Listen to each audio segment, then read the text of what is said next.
Hello, welcome to the live. Bit late, I know, but I'm absolutely knackered. I've just finished doing a bit of training, split squats, legs are killing. So anyway, it is a late one, but I just thought I'd cover two things from two different books about risks. I might have done this before.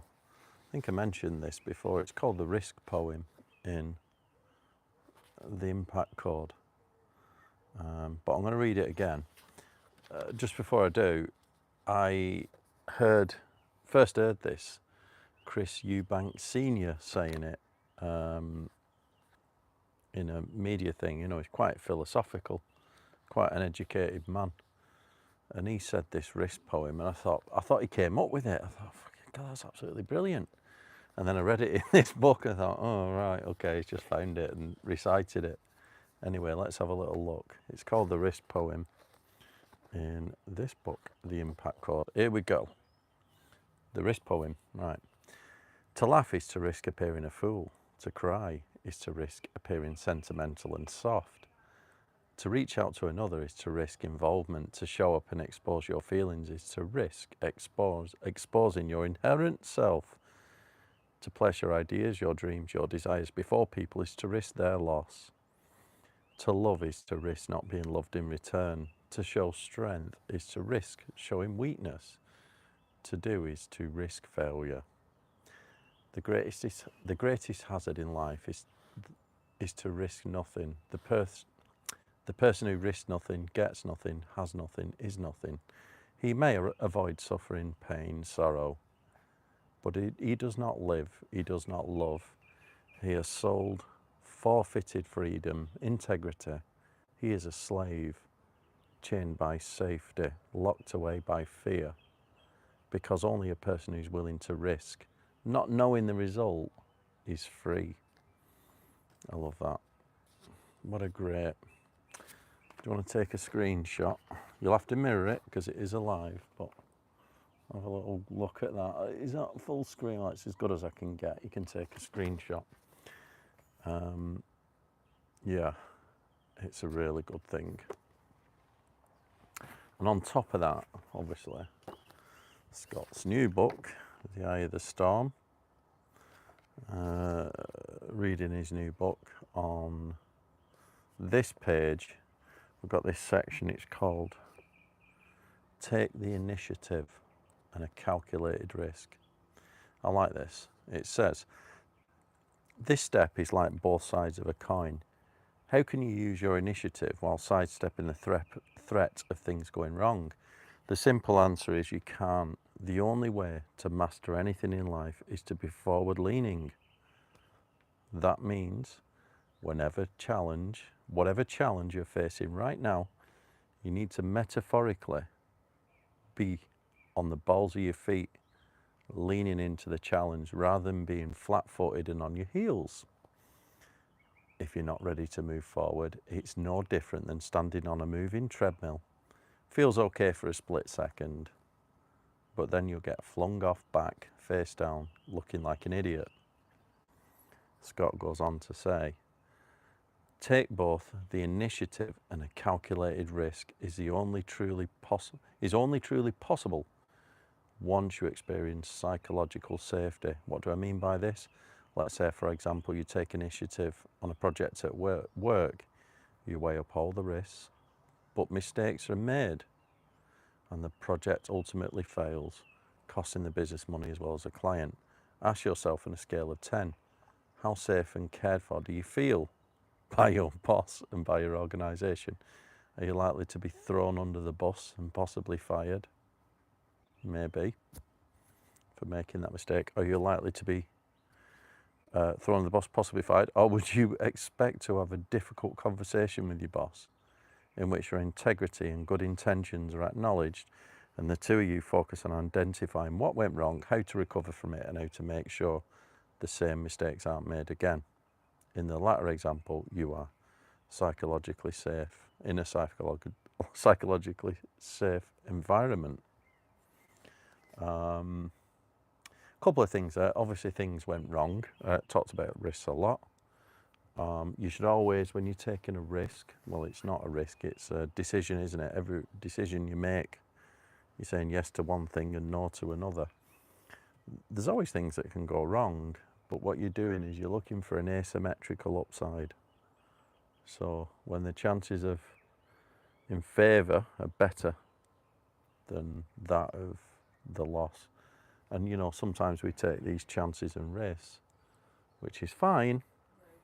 So let's say you got, you know, it's a very small chance that it's going to go wrong, and you make the decision, you go for it, which is what you should do to get ahead, and then it goes wrong. But let's say, unlike this mistake that Scott's saying, which obviously there were mistakes made, let's say he didn't make a mistake and it just happened to go wrong. That's fine. You take it on the chin because you did everything you could. You look at yourself and you go, did I make all the right decisions? Yes, you weighed up the odds. Things can go wrong. You accept it, you move on, right? You just chalk it up as an experience. And then the next time that opportunity comes around again, you do the same thing again, and never ever let what happened in the past affect your decision moving forward. You look at the odds again. If they're in your favour, you take the same damn risk. Trader's mindset. All right, that's it. Not much I can say. All right, okay.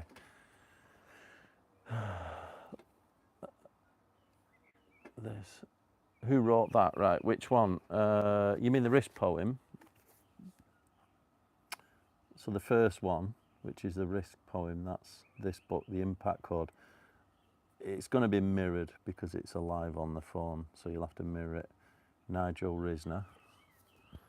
And then that longer section, which is out of this book, take the initiative and a calculated risk. That's The Eye of the Storm by Scott Walker. So Scott was my coach for 3 years.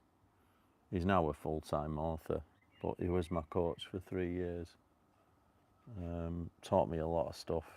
He was a hostage negotiator, so he taught me how to negotiate, well, communication basically.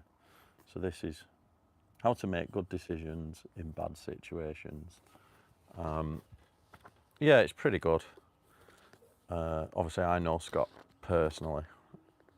He's helped me tremendously. So they're the two books. I've done a lot of videos on taking risks. They're all over my channel. I suggest you go and check it out. Obviously like and subscribe first, but go and have a look. I've done loads of videos on risks. A lot of lives on taking risks because I believe in doing so. It's a risk to get a new job. Any progression in life is a risk, whether that's sticking your neck out and going after someone you fancy, like for a relationship. You got to stick your neck out and go and tell them, make the move, or whether that's going for a new job, or whether that's having a difficult conversation, or whether that's starting a business. Everything has a risk. Well, not everything. If you think about when you take risks, you've got this thing called loss aversion, as in all decisions we make, they're all emotional. So, we tend to fear the loss more than, we want the gain. And your job is to tighten that up, that loss aversion, so they're fairly equal. You look for any slight asymmetrical upside so that you can make quick decisions and quick risks on small things. On bigger, where the stakes are high, obviously that gap's going to be bigger, and talked in a lot of videos in loss aversion. Usually in the book Thinking Fast and Slow, Daniel Kahneman, he talks about it in the whole chapter on it. Loss aversion, generally most people want the upside to be 1.5 to 2.5 times the downside. Right, now you might, if it's a big decision, yes, you want that massive odds in your favour. But if it's like a little, go and speak to that girl over there, or go and speak to, what difference does it make? You shouldn't even worry about the odds. But if you're going to start a business, obviously you've got a lot at stake, especially if you're going to quit a job. So go and have a look at the videos I've done on risks, but understand that everything's a risk. Anything valuable, at least, anything worth anything, has got risk attached to it. Even if you're just risking your reputation. All right, go and have a look at my videos. Thank you for listening, and see you all next time.